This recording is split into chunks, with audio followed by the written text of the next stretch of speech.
So we're going to start lecture 10 with a bit of a review of what we were doing last time. And then I'm going to take a little pause and then we're going to continue with the second part of lecture 10. So we're really getting here into important things. So pause this if you need to think about it. Find the area under the standard normal distribution curve to the right of z equals negative 1.24. Right, if you need some time to think about it, pause this video. So what did you think? Was it graph A? Was it graph B? Was it graph C? Or was it graph D? Remember that you need to focus here on what is to the right. Okay, that's important. And second thing, we are also given here a z-score. So all the areas that are to the left, which is graph C and graph D, go in the garbage because they're to the left. And then we are left over with two graphs, A and B, and only B is on the left side. Alrighty, so these are the ones that correspond to each other. Okay, so graph B is our correct graph. And that is really important that you are able to see that and you are comfortable with that.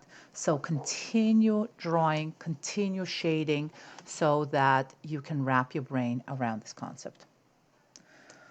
All right, I have another example here. If you need some extra practice, there is a video I made about the homework, about one of the later, I believe, question 11 out of the 12 questions in the homework. So you can look at that if you don't know what you're doing here. Okay, if you do, tell me please, what is the area between z equals 1.62 and z equals negative 1.35? As usual, we begin with draw and shade. So I'm drawing my normal distribution and I'm shading in between. So this is my area in between. What this means, ladies and gentlemen, is that, first of all, you can use a little bit of an estimation using your empirical rule or your 68, 95, 99.7 rule, and kind of see that you sort of should be a little bit under the 95% because you're not quite making it to 2 standard deviations on each side, but you're certainly more than 1 standard deviation on each side. All right, so first of all, you're going to go and find out the area to the left of negative 1.35. I hope you did that already. I found that it's 0.0885. The area to the left of 1.62 is 0.9474. All comes from your table, from your standard normal table. Okay? And when I subtract those two, because I don't need this area, this is the area that goes in the garbage, when I subtract 0.9474 minus 0.0885, all right, I end up with 0.8589. So this is roughly 85%, 86%, and that makes sense because if it would have extended to 2 standard deviation, then I should see 95%. Okay? Use your empirical rule as sort of a compass that helps you to decide whether something does or does not make sense. Alrighty, so let's officially start lecture 10 or class 10, and this is where we are standing. Today we are going to actually use the normal distribution in context. So up until now we were kind of getting our feet wet, and now we can look at some real things.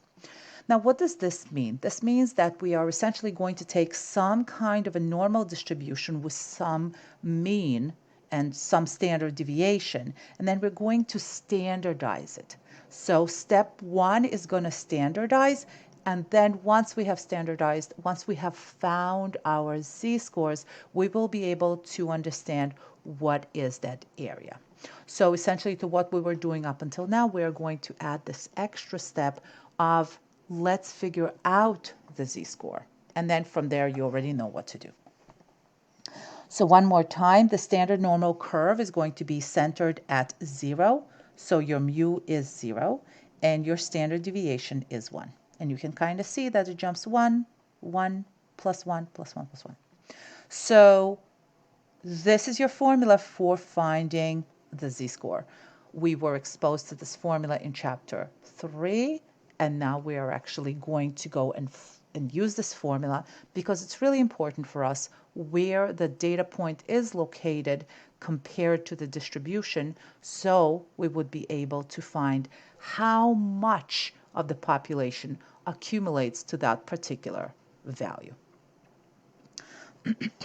Now, I just really briefly want to remind you, because the first question when people calculate the z-score is going to be, how many places do I have to round to? Okay? And I want you to remember how the z-chart is built.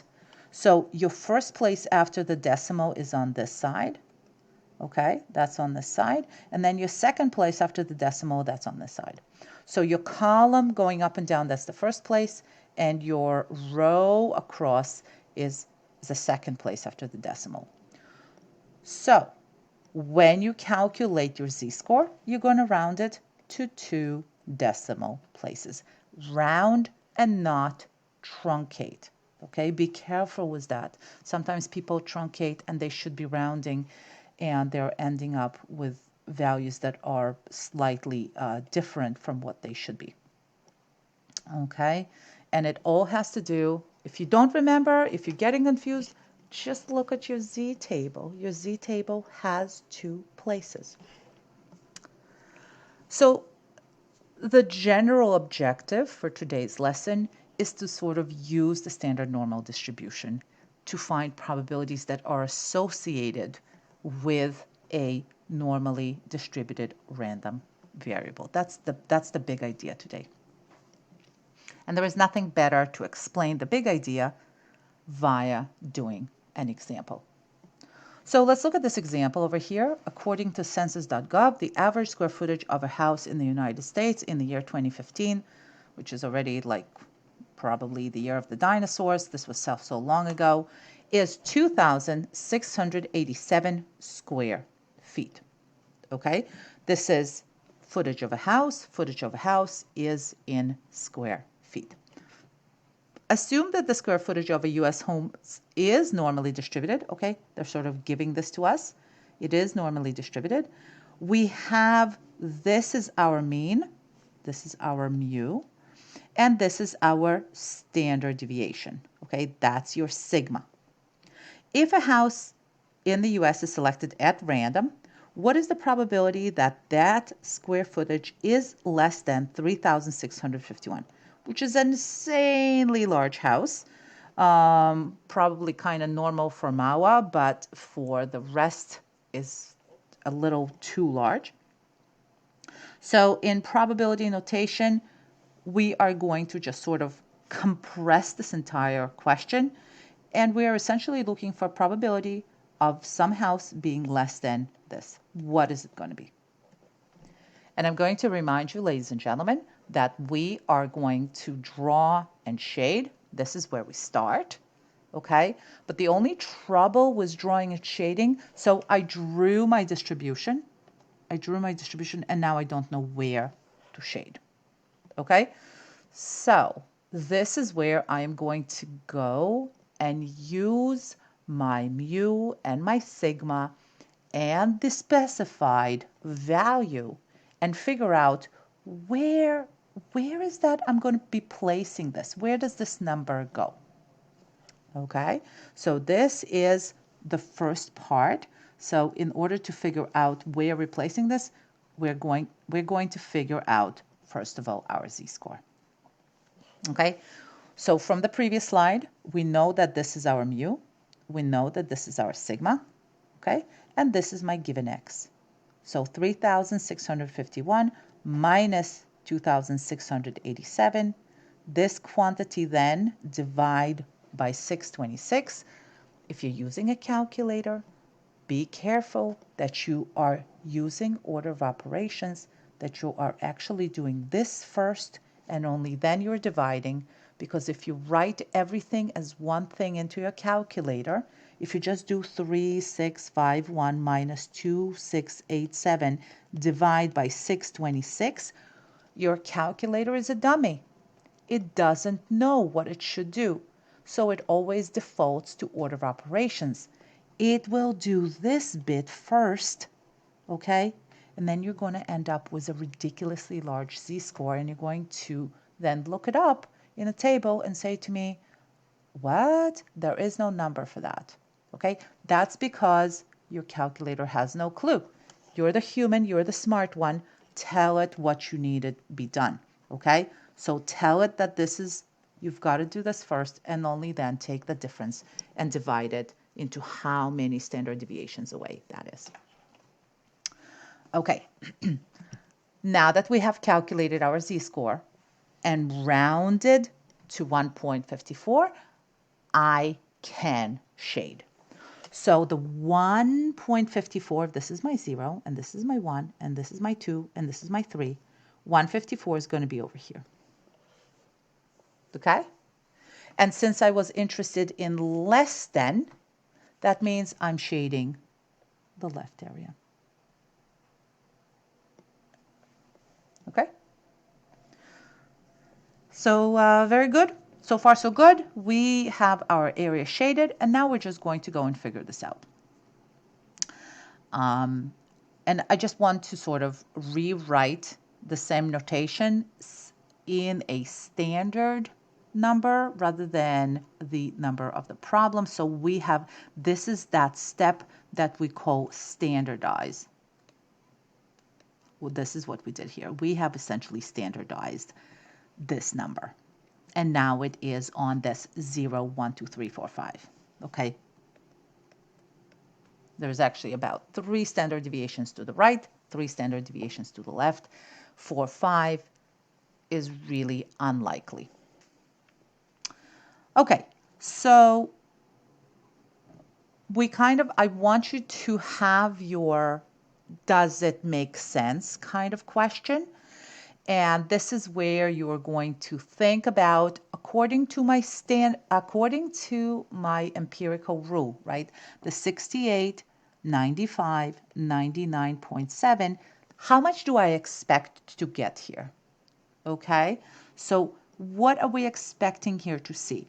You can sort of say, okay, this up to here is this is 50%, and this is a little bit more than half of one distribution. Remember, one distribution is 68, so half of it is 34, and half of 95 is 47.5. So this bit over here should be somewhere in between. So I don't know, roughly 40%. Okay, maybe 40, a little more than 40. Okay, so I'm roughly expecting something in the vicinity of 90%. This is my expectation. Okay, if you feel confused, rewind, watch through this again, remind yourself of your empirical rule. Now remember, the empirical rule goes plus minus. It goes 2 ways. If you're only looking one way, that's half of it. Okay, so I'm going to say that this is going to be roughly 90%. That's where I should land. Okay, so now let's go and find those probabilities. Now I know it's 1.54, so 1.5, 0.04, we are ending up at 9382. Okay, 9382. I don't have to do any magic here because all I wanted is that left area. Okay, and this is pretty close to what we predicted. We predicted over here that this is going to be roughly 90%, okay, somewhere between 84 and 97, okay, somewhere between these two. And we got this. This is what we got. 0.9382 is roughly 94%.